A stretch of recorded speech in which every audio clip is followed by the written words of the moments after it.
Hello and welcome to Quarterlight, your car brochure channel, and in today's episode, for your Saturday special, the special edition Fiat X1.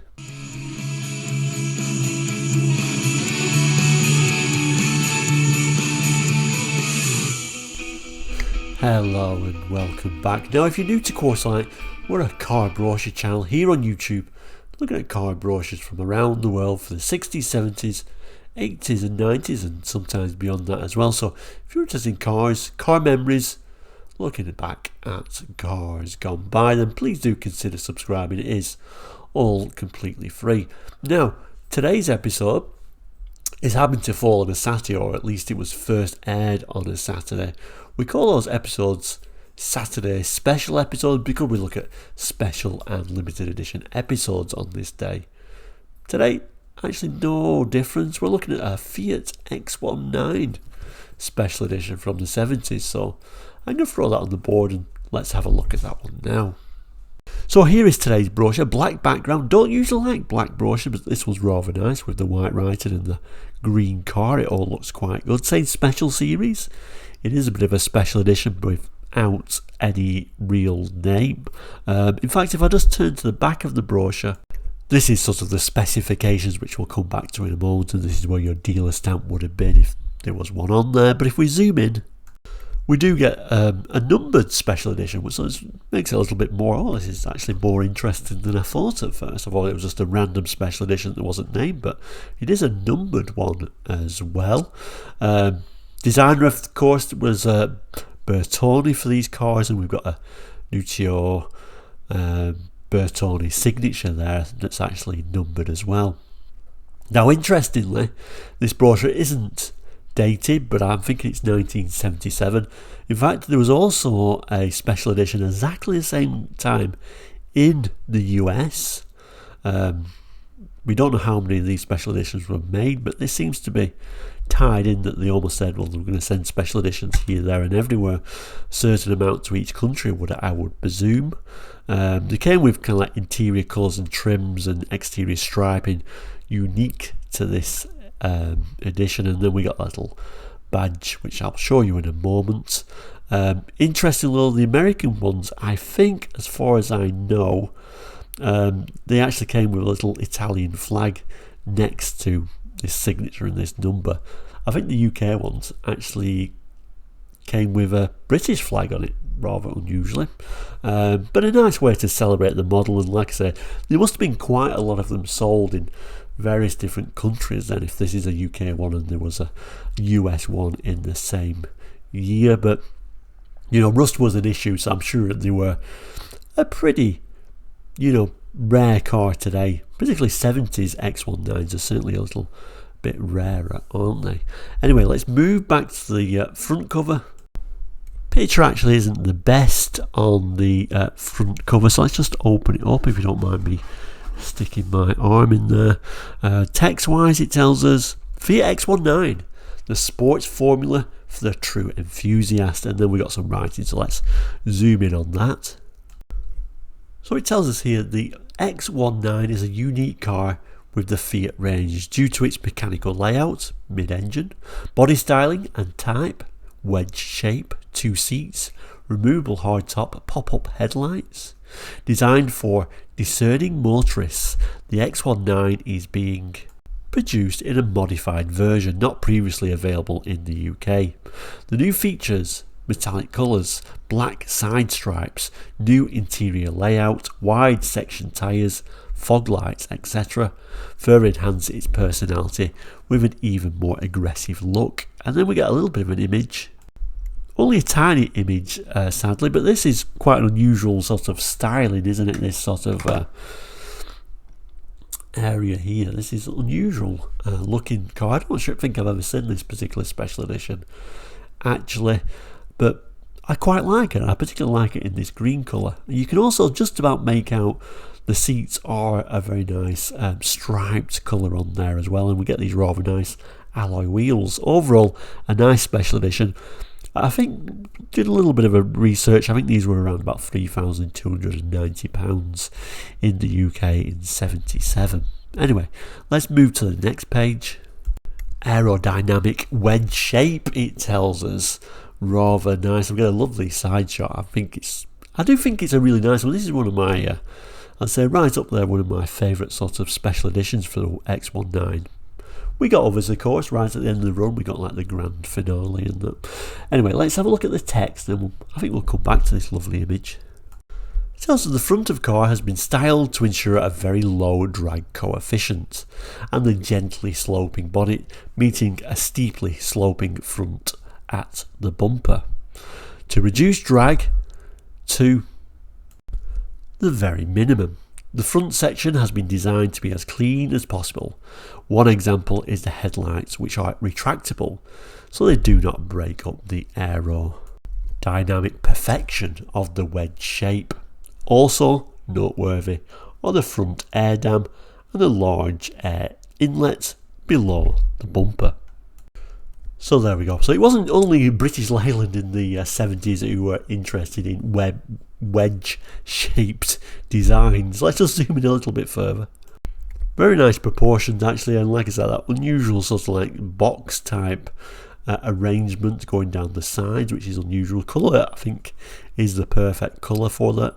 Not sure if it came in other colours, but we'll see if it tells us later on. We've got a little Bertone on the little bit of a area here, and then X19 graphics above it.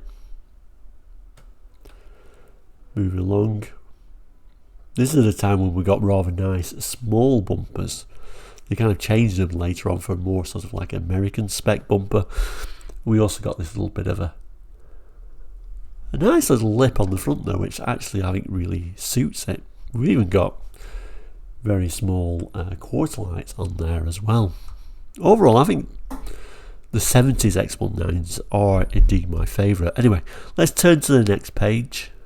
The brochure then continues in this green colour rather nicely, telling you things like it's a mid-engine safety roll bar and the advantages of both coupe and convertible. You can sort of lift off that top, and that front air dam, which I'm sure serves a purpose, but actually I think it looks rather neat as well. So it shows where the engine is laid out there in the mid area of the car for obviously better balance. It says the X19 is unusual amongst production sports cars in having the engine located transversely in front of the rear axle. This layout, apart from its aerodynamic advantage, enables the major weight mass to be sited to give ideal distribution of weight between the front and rear wheels. The moments of inertia are thus kept to a minimum for superb road holding, traction and unparalleled manoeuvrability. The engine is a powerful 73 bhp 1300cc, enabling the X19 to reach speeds of over 105 miles per hour. So it wasn't sort of lightning fast actually, and like I say, this time 1300cc, so smaller engines at this time. I think it was more like 1290cc actually. Later on they did increase it to I believe 1498cc. So certainly these weren't exactly the fastest X19s at this time. It then goes on to tell us the X19 has been designed to comply with the exacting USA safety standards.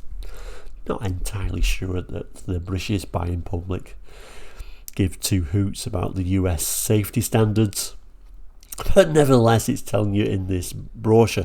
It says noteworthy is the adoption of a sturdy rollover bar which ensures maximum passenger protection. And then it shows this rather nice section with the roof on and the roof off. So quickly convertible on account of the ingenious arrangement for storing the removable hardtop in the front luggage compartments. The X19 has all the attractions of an open two-seater with the comfort and safety advantages of a coupe. The hardtop is made of a special light and particularly robust synthetic material. It is retained by means of two over-centre clips onto the upper edge of the windshield at the front, the two locating arms onto the rollover bar at the rear. And then it says about this front air dam type system. Fitted at the front is an air dam which both improves road holding at high speed and channels air into the radiator intake located above it. And looks pretty good too. Then we turn the page and it starts showing the two boots. I think at first this is a silver example, but it's just a black and white picture where they've, kept the correct colour on the boot sections, I guess, to highlight them. It tells us ideal two-seater GT. The X19 has two luggage compartments. The front luggage compartment provides enough room to house the hardtop as well as luggage. The rear one is meant for the two elegant interior matching suitcases which are supplied with the car. So you even get suitcases that come with this special edition, which is wonderful. I wonder if anyone's got one of these and still has the suitcases. That would be certainly a little bit special.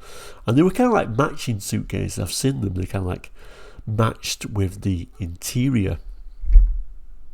And I actually think for the size of the car, the actual luggage space were not bad. Obviously the centre section here is obviously where your engine would be, but you get this little area, and like I said, a couple of little luggage suitcases came with it. Interesting, these little tiny bumpers, aren't they? Pretty rare with these little bumpers. They went for a more of an American style bumper later. And we've even got a little bit of space in the front as well, like I say, to fit that roof if you need to, or indeed extra luggage space. So I think it was a clever little car overall. So we turn the page, we get a lovely interior shot with obviously the roof been taken off and those really rather marvellous seats, which I presume are special for this special edition. I zoom in on those seats and I think they're just really, really lovely seats. Incidentally, the matching luggage would have matched these seats, so certainly very interesting switchgear and a very interesting sort of shelf type idea for that dash. So it tells us here the body of the X19 is designed and produced by Bertone, the famous Turin coach builder. Inside, note the 4-spoke safety steering wheel, the body hugging seats with built-in head restraints, the stubby gear lever. The X19 now features distinctive striped cloth seats, new colour combinations, a dashboard with oddment shelf and newly designed safety instrumentation. And there is a bit of a close-up of that 4-spoke safety steering wheel. So we turn the page again and we're greeted, which I think is probably the best picture of this car in this particular brochure. Like I say, I really like the colour, showing the pop-up headlights and those kind of like additional fog lights that it's rather unusually got as well. Kind of like reminds me of a little frog actually with these pop-up headlights in this colour. Text-wise, it tells us the new low and high beam light switch activates 2 electric motors which rotate the lighting units from their retracted position to the upright operating position. The retracted position was designed for aerodynamic reasons, but also serves as a means of protecting the lights from flying stones and ensures that they stay clean. The X19 is also equipped with fog lights located in a protected position under the bumper. These can be flashed during daytime without having to rotate the retractable headlights. And then ends by saying all X19s have a small plate located on the right side bearing the flag of the owner's country of origin, the car's serial number and coach builder Bertone's signature. So they're kind of like telling you there, bearing the flag of the owner's country of origin. So I'm sure it's Italian though. I'm sure it's an Italian flag on the American ones, but yeah, the UK flag would have been on these ones. And really an indication of them selling them all over the world, I guess. It's almost like a special edition that's not really a special edition in that, yeah, it's fantastic and all that, but no numbers, but I imagine there'd be pretty high numbers were actually sold of these, and they're calling it a special. But not really a special edition as when you think about, you know, some of the Ford special editions really. Let's zoom on some of these pictures. This picture, I mean, there is some nice little touches. There's those lovely pop-up headlights, Fiat badge in the centre there, and those fog lights which kind of look like a little bit of an afterthought, to be honest. You see those lovely seats, and here is where that little Bertone signature is, and the number, this is showing 0080, and that square, I guess, is where a different flag depending on where it's actually sold. So I guess this is just representing a blank one, because I don't think this brochure is specifically for the UK ones actually. Previously it kind of like mentioned the US safety regulations, so maybe a similar version of this brochure went kind of like to all the countries that these were actually sold in. X19 decal, Bertone. I do particularly like these alloy wheels, and a little bit of a note on these very little skinny little bumpers that aren't as big as they look, because there's that sort of black graphic making them actually look bigger than they are really. A very tiny little bumper, or even like a bumperette. Obviously US mandated bigger bumpers for the American market, and then eventually they all had these big bumpers when they later down the line. Anyway, let's turn the page. We then get this great little image, kind of like where the car feels most at home with really. Not the sort of fast highways, but these sort of windy roads, which begs the question why they sold so many in the US really. They must have looked extremely small in the 70s compared to the American cars, and really, were they really a vehicle that fitted in with those roads? I always thought that was a little bit weird, but certainly they did well in the US market. Tells you at the top here, performance with good fuel consumption. It tells us the X19's original aggressive styling was designed and tested in a wind tunnel to achieve the best possible aerodynamic coefficient of penetration and hence maximum performance. In addition to this primary design objective, an objective that has been fully achieved, road tests have shown up an extra bonus for potential owners. Thanks to the low drag of the body, fuel consumption is very low, both in absolute terms and in relation to its high performance. Therefore, this is a car that is also more suitable for city traffic.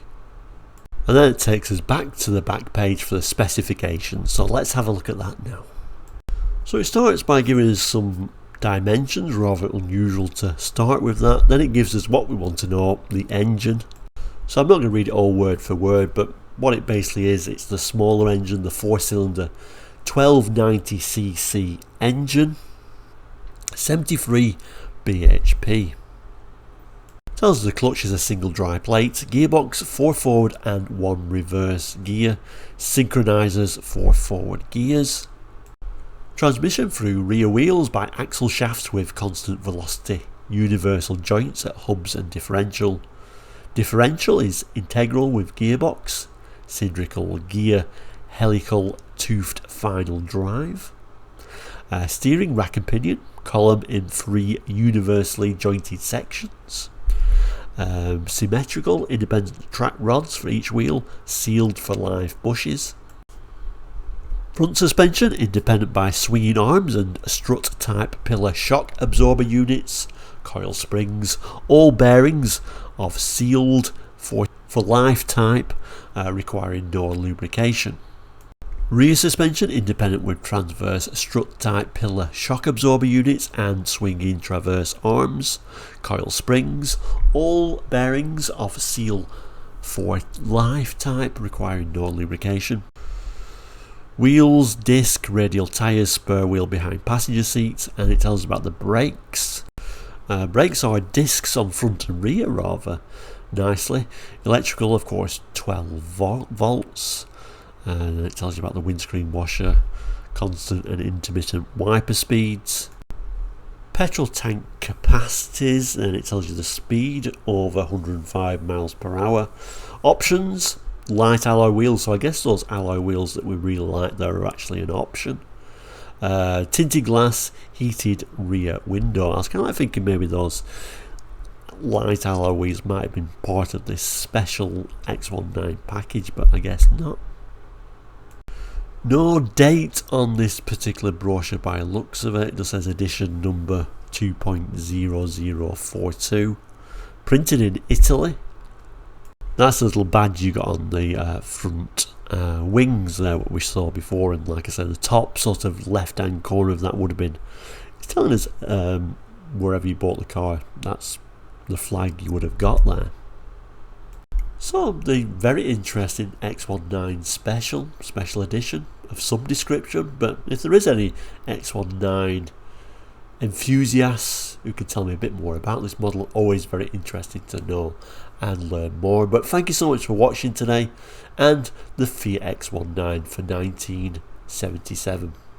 We'll end by saying, as we always do, if you've not done it already, please do consider subscribing. It is all completely free, helps you find the videos you want to see, helps us grow the channel and give you better content. And obviously I very much appreciate all the people that have subscribed and comment on pretty much every video I do. You're a very loyal group of subscribers, and it wouldn't be a channel without you. I know when I originally set the channel up, I really didn't know if anyone would watch this type of content, so I'm really happy that people are interested in it.